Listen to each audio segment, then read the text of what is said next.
கர்த்தருடைய பரிசுத்த நாமத்திற்கு ஸ்தோத்திரம்.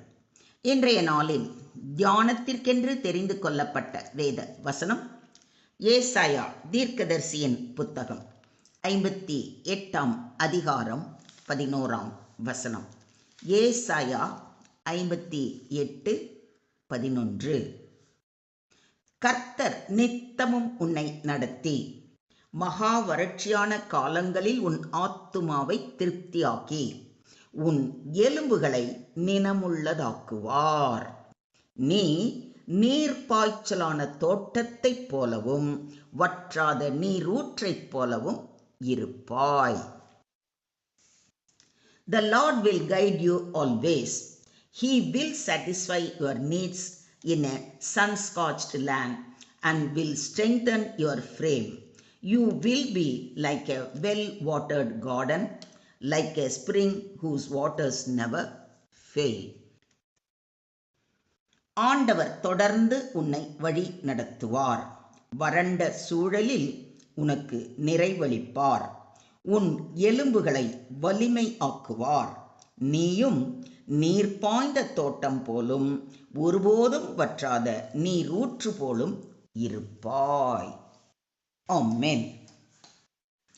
ஏசாயா தீர்க்கதரிசியின் புத்தகத்தின் 58 அதிகாரம் தேவனுக்கு பிரியமான உண்மையான உபவாசம் மற்றும் பரிசுத்தமான வாழ்க்கையை பற்றி மிக தெளிவாக விளக்குகிறது. வெளிப்புற மத சடங்குகளை விட இரக்கம், நீதி, அன்பு, ஏழைகளுக்கு செய்யும் உதவி ஆகியவற்றை தேவன் விரும்புகிறார் என்றும் அப்படிப்பட்ட வாழ்க்கை வாழ்கிறவர்களுக்கு தேவன் அளிக்கும் அற்புதமான வாக்குத்தத்தத்தை பற்றியும் மிக அழகாக சொல்லப்பட்டிருக்கிறது. அந்த வாக்குத்தத்தத்தை குறித்து தான் இன்று தேவன் நம்மோடு பேசுகிறார்.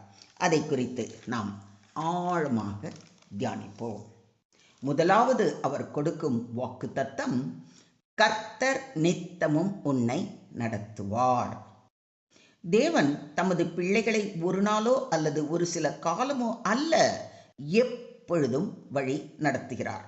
வாழ்க்கையில் குழப்பம், முடிவெடுக்க வேண்டிய நேரம், சோதனை, சந்தோஷம் என எந்த நிலையிலும் தேவனுடைய வழி நடத்துதல் உறுதியாக இருக்கும். நான் உனக்கு போதித்து நீ நடக்க வேண்டிய வழியை உனக்கு காட்டுவேன். உன் மேல் என் கண்ணை வைத்து உனக்கு ஆலோசனை சொல்லுவேன் என்று வாக்களித்திருக்கும் தேவன் அனுதினமும் நம்மோடு இருந்து நம்மை செம்மையான பாதையிலே வழி நடத்துவார். அதனால்தான் சாலமோன் ஞானி, உன் வழிகளில் எல்லாம் அவரை நினைத்துக்கொள், அப்பொழுது அவர் உன் பாதைகளை செவ்வைப்படுத்துவார் என்று அறிவுறுத்துகிறார். இரண்டாவதாக அவர் கொடுக்கும் வாக்குத்தத்தம், மகா வறட்சியான காலங்களில் உன் ஆத்துமாவை திருப்தியாக்குவார். வறட்சி என்பது உடல் அல்லது பொருளாதார குறைவு மட்டுமல்ல, ஆவிக்குரிய வறட்சி. மனவேதனை, தனிமை, கண்ணீர் நிறைந்த காலங்களையும் குறிக்கிறது. அந்த நேரங்களிலும் தேவன் நம்மை வெறுமையாக விடாமல் தமது சமாதானம், ஆறுதல், சந்தோஷத்தால் நிரப்புகிறார்.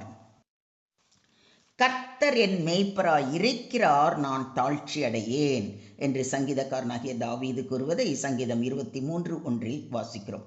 தேவன் நல் மேய்ப்பனாய் அவருடைய ஆடுகளை புல்லுள்ள இடங்களில் மேய்த்து அமர்ந்த தண்ணீரண்டை கொண்டு விடுகிறார். உலகம் தர முடியாத திருப்தியை தேவன் தருகிறார். வெளிப்புற சூழ்நிலை கடினமாக இருந்தாலும் உள்ளம் நிறைவாக இருக்கும்.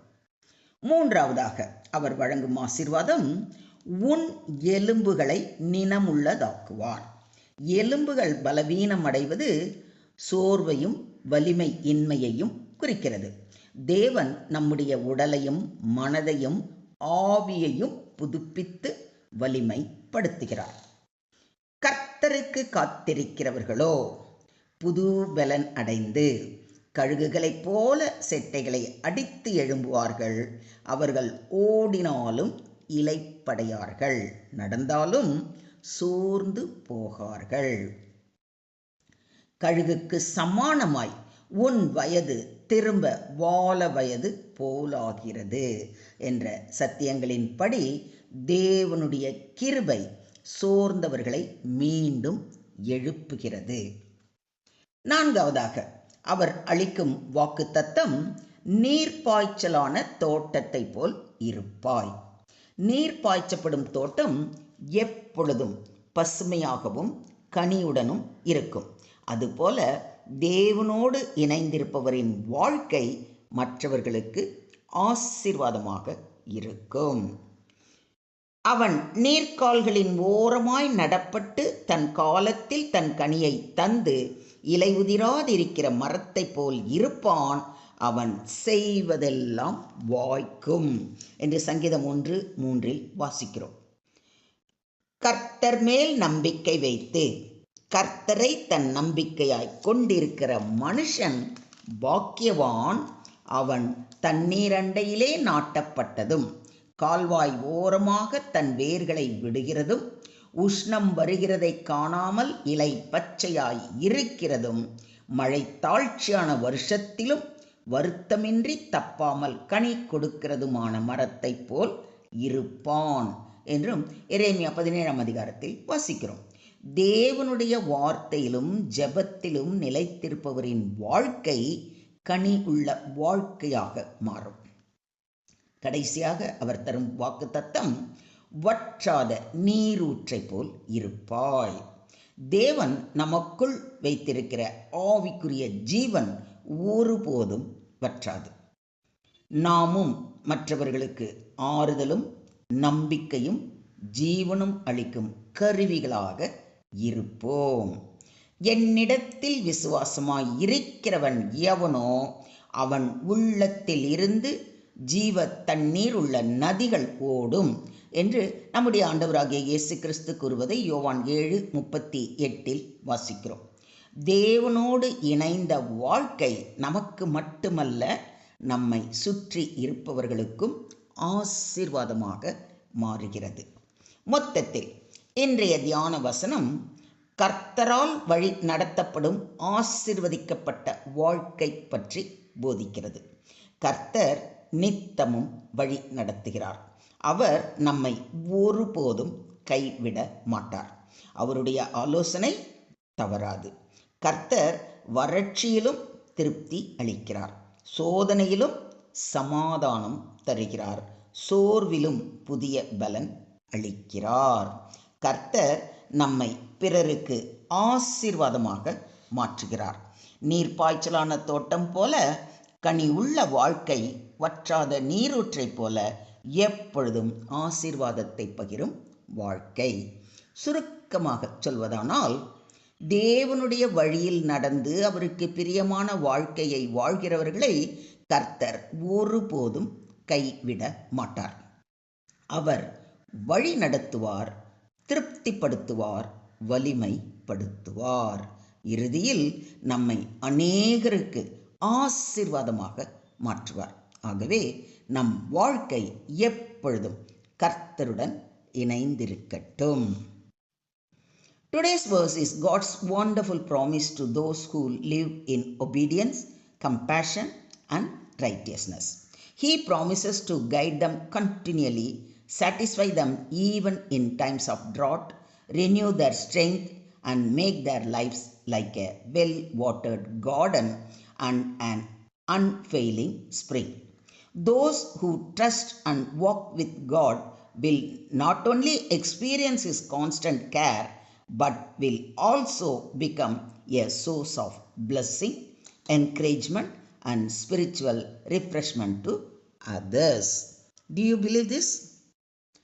ஸ்தோத்திரம் ஆண்டவரே, ஸ்தோத்திரம் கர்த்தாவே, ஸ்தோத்திரம் ஸ்தோத்திரம் ஸ்தோத்திரம். அன்பின் பரலோக பிதாவே, இந்த அற்புதமான வாக்கு தத்தத்திற்காக உமக்கு கொடான கொடி நன்றிகளை ஏறெடுக்கிறோம் அப்பா. எங்கள் வாழ்க்கையின் ஒவ்வொரு நாளிலும் எங்களை வழி நடத்தும் நல் மேய்ப்பராக இருப்பதற்கு ஸ்தோத்திரம். வறட்சியான காலங்களிலும் எங்கள் ஆத்துமாவை திருப்திப்படுத்தி சோர்வடைந்த எங்கள் உள்ளங்களை புதுப்பித்து புதிய பலன் அளிக்குமாறு வேண்டிக் கொள்கிறோம். நீர்ப்பாய்ச்சலான தோட்டம் போலும் வற்றாத நீரூற்றை போலும் பிறருக்கு ஆசீர்வாதமாக வாழும் கிருபையை எங்களுக்கு தாரும்.